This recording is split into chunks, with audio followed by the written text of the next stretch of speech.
अहो बाबा, अब तो धान रोपा गेलो, अब की करबह हियाँ? देखी शाहरुख खान, अब तो धान रोप दिलिये, चल कुछ खेल के टाइम पास करे छियै। हो अमिताभ बच्चन बाबा, ई कादो में कथी खेलबा है? चल अंतराक्षी खेलै छी। चलो ठीक है, हम चालू करे छियो।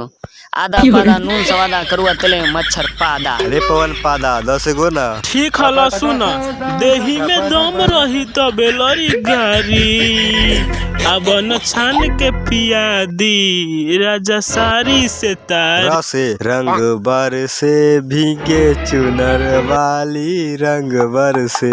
रे खेसारी, तू ही वो ससे सैया जी सवार करी दर्द के न घर करी। अब रसे गावा बाबा। रोज हगा लेते हो। ये कौन गाना है हो? रोज हगा लेते हो, रोज पदा लेते हो। आज तक हमें र से कोनो गाना गईबे न कलियो, तो हम कौन गाना गइयो?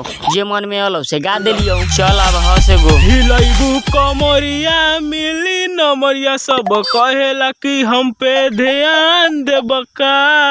चल अब हसे गो। का करबा तू अनहरिये में ललटेन जरा के धरब रानी तोह के पजरिया। अहो बाबा, तू तो भोजपुरी गा दे हो। ठीक है, अब नहीं खेलबो, जाचियो घरे, मौगी बोलबे है।